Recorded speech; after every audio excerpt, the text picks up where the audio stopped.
So I've been struggling for quite a bit now, trying to get my life sorted out.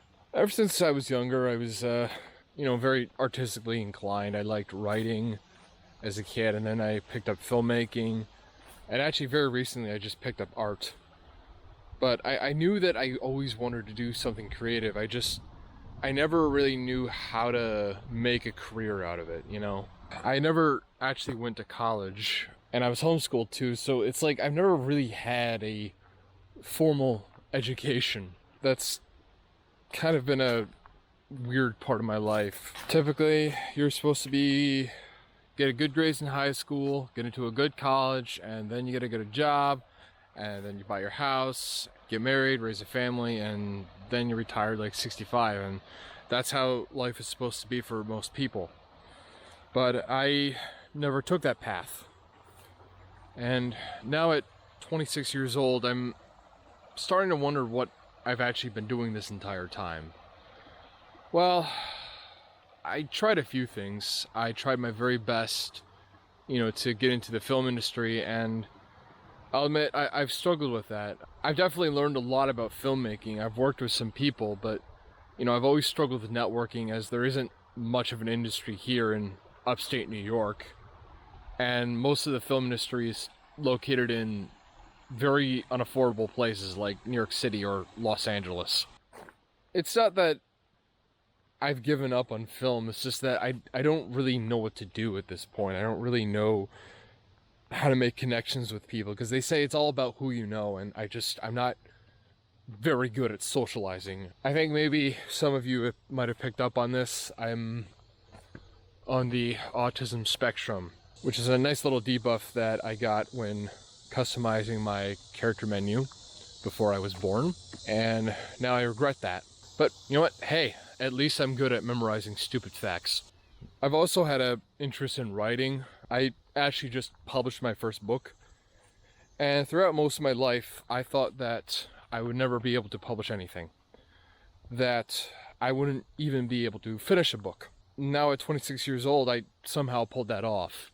How did I do it? Well, I just sat down and I forced myself to write at least one sentence every single day. One thing I realized was that no matter how I felt that day, no matter how tired I was, no matter how busy I was, even if I felt uninspired, I could always find the time to write one sentence.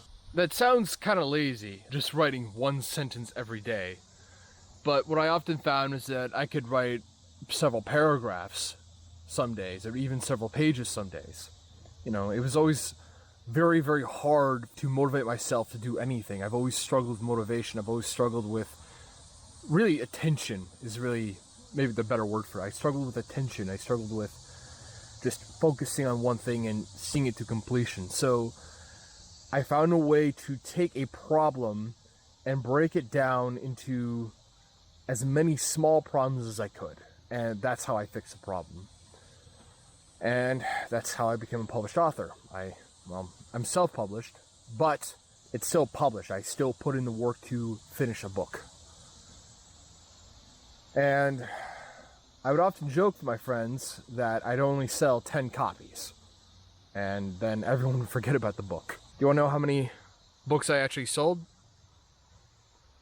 7. I only sold 7 copies. I think we all want to feel useful. We all want to feel like we're contributing something, that we matter in some way. And I think for a lot of my life, I just felt like I didn't really matter. I just felt like I was sort of a background character in everyone else's lives. My whole life just felt very insignificant. Storytelling isn't just entertainment. It's a guide to living life. It shows us the grander meaning of things. It takes life and all of its chaos and all of its disorder and brings order to it. It's beautiful, because I think narratives can guide us to an even grander narrative, a grander narrative that's maybe a bit beyond our comprehension, maybe that we're not really ready to understand yet. In a way, I think I gravitated towards stories as a way of making sense of my own life. the my own pain that I was going through. There's just a lot of events in our lives that just feel so random, that feel so horrifying. You know, it's not just that it's painful, it's that it's painful and we can't understand it. And I think that's probably one of the worst kinds of pains that we can experience. In storytelling, we often see characters who go through unbearable suffering and they can't really make sense of the story that they're in. Now, we can, because we sort of have an external perspective. We're not trapped inside that story, but as for the character, you know, there they are, you know, suffering for her own entertainment.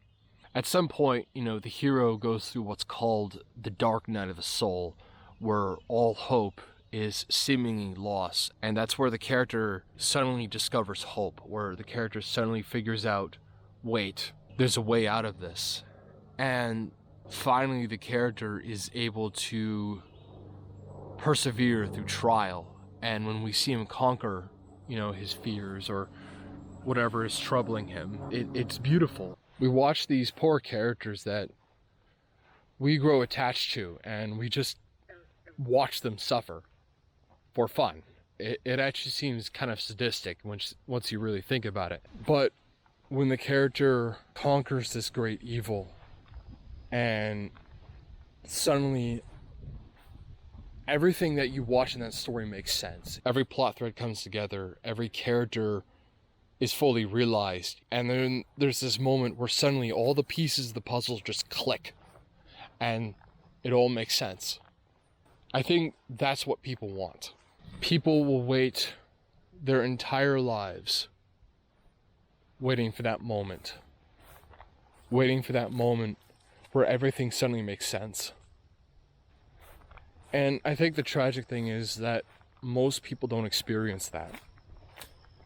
And going back to what I was saying earlier about organizing your life on a certain track, organizing everything on a very linear path, it gives us that sense of stability and predictability. It makes us think, okay, I know where this story ends. I know where it's going. And everything's going to be okay if I just follow steps A, B, and C. But if you look at the stories that we consume, we long for that unpredictability. We kind of like stories that keep us on edge, that we can't exactly predict. And why is that? Because the most important things in life are discovered when we dive into uncertainty, when we diverge from the path, when we take risks, when we don't know where we're going, and when we're terrified. When you go to the gym and your body feels weak as you lift weights, you're actually becoming stronger. When you ask someone out on a date, you know, it doesn't feel very romantic at first. It actually just feels very awkward and very terrifying. The best way to experience life is to make the decision that will lead to the best story. Not the decision necessarily that will make you comfortable, but the decision that will force you to change. The decision that will challenge you. Because that will be a life that will be worth remembering. People feel lost because they're living forgettable lives. They're living stories without conflict, without adventure. And that, I think, kills people in a way that they can't really understand. They don't really understand their soul is dying. I've chosen to make films. I've chosen to write books. I've to create art. But I don't really know where I'm going with it. I feel a little bit lost. And that scares me.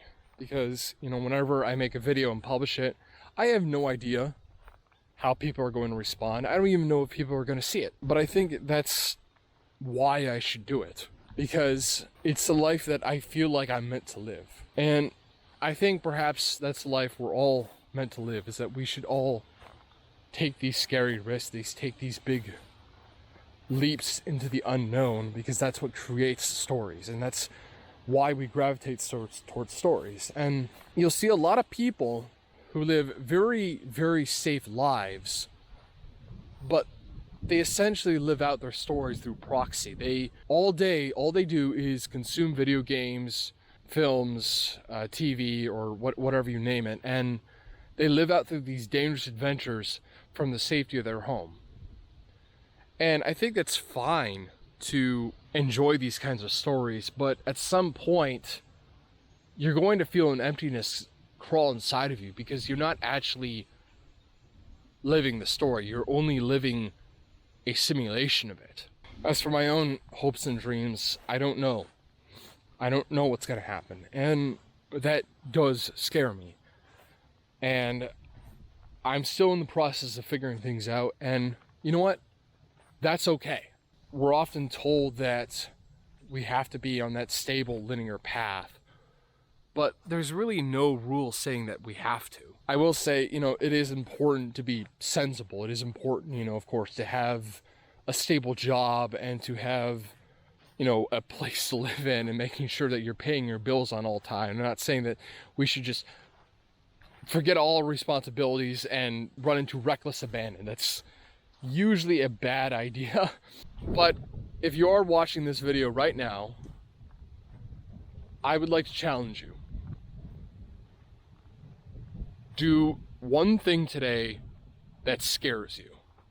Do something that you find absolutely terrifying. Now, I'm not saying do something stupid. I'm not going to tell you to just run off a cliff, but do something that is both scary but would make a very good story. If you've been thinking about writing a book for a long time and you haven't because you're like, oh, it's going to suck and I'm going to make such an ass of myself, write it anyway.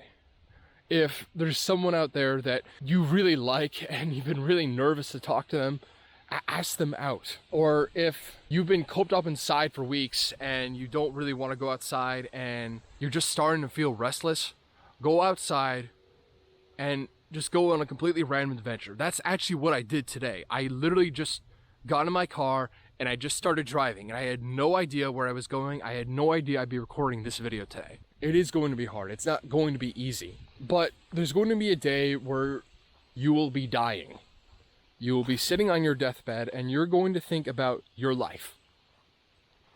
And I can promise you this. You're going to regret the things that you didn't do far more than the things you did. Live your life from this perspective. Did I play out a good story? Did I take risks even when I didn't want to? Did I grow as a person?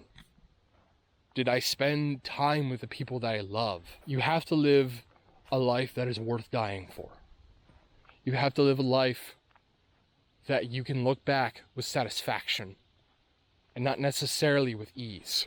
I can say this as a writer. One of the worst things a writer can do to himself or herself is writing a passive character, a character that things happen to, but they're never actually a actor in the story. They're only a reactor. These kinds of stories just suck because the characters never really grow as a person because they're always waiting for someone else to do something for them. Don't be that person. And I think that's the problem with most of our lives is that we're waiting for that hero to change our lives.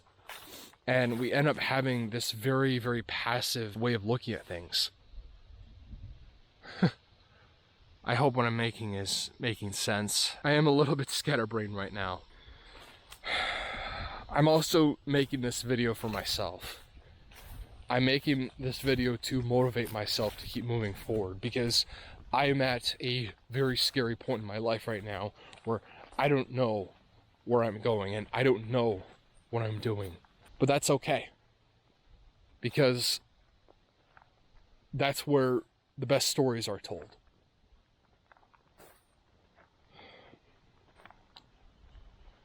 Anyway, guys, I hope this video made sense. I know it's a little bit hodgepodge together. I know it's a little bit rambly at parts. I kind of just walked out into this random trail and just started thinking out loud. And I do struggle with speech a little bit. That's called having autism. But if you've gotten this far, thank you so much.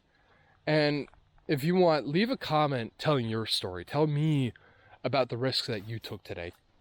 Anyway, guys, I hope you all have a great day. See you later.